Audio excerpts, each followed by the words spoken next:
Great relationships are the underpinning of our mental health and well-being.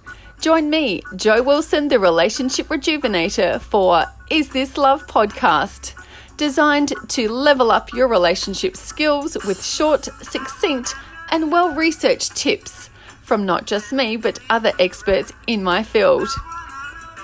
For more information, head to relationshiprejuvenator.com.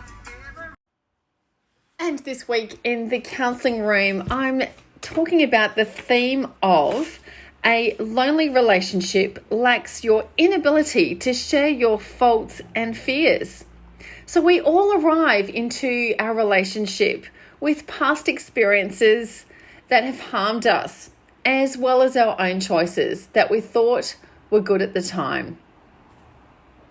And as it turns out, when we arrive into our relationship, we bring all of those with us, that the best we can do is be the best versions of ourselves. But even despite that, we are still human as we navigate this life together with our partner. As you could imagine, all the challenges of our life with our career, all the things and the horrible things that happen to us and the nasty things that people say tend to stick.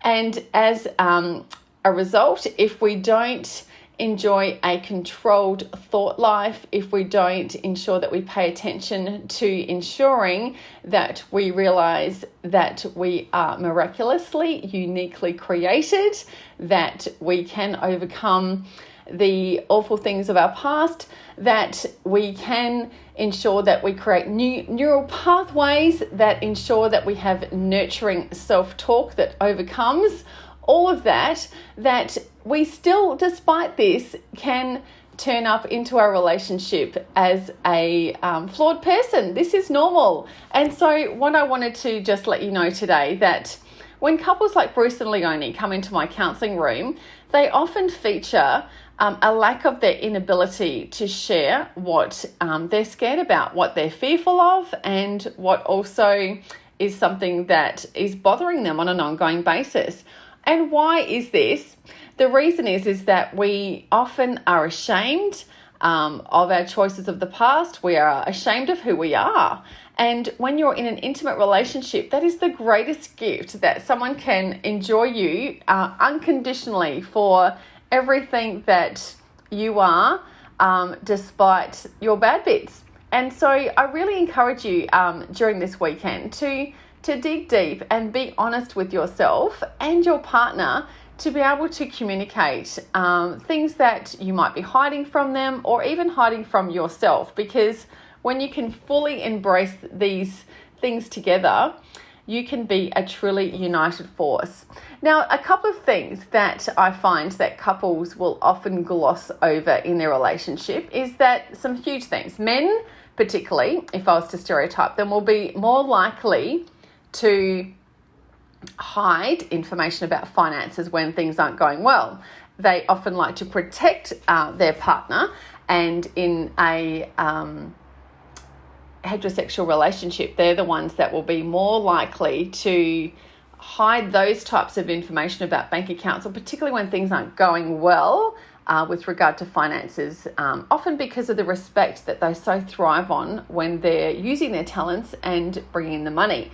And naturally, it doesn't always go well. And so hiding that from their partner is usually, that's a topic that they will normally not disclose. Women, on the other hand, I wonder what you're thinking that they don't disclose, and it's what they spend on their beauty. They might be hiding funds for Botox injections, very, very common, that they don't want their partner to know that they're spending on that. And often the guys, they're not really so big on the makeup, and they're not so big on that type of expenditure on beauty, and that's why they hide it. So it's worth it to be upfront, to be able to talk through these things about why you want to spend money on beauty. It's okay. It's for you to enjoy this together, for you to decide where your money goes. That's something that you should be able to be completely transparent about. And trust me, when I can coach couples that come in like Bruce and Leonie that are withholding this information, they feel that a huge burden has been lifted. They feel so much lighter when they've got that off their chest. whilst the information might not always be received well, it's making sure that we create a space with the couple where it's an unconditional environment where they can feel that they can have the courage to speak freely and honestly and know that their partner will ask them questions, that they will be able to self-regulate themselves, and that they will be able to attentively listen as to why they were hiding it in the first place. One last thing that I need to mention is that omitting information is also that's also deceitful. So leaving stuff out, that actually counts. So I'll be talking to Salt 106.5 together with Steve this Friday morning, and it's actually Honesty Day. So there's a good reason for you to actually think about, what are you not being honest about? What could you be more transparent about? Because it's actually good for your relationship.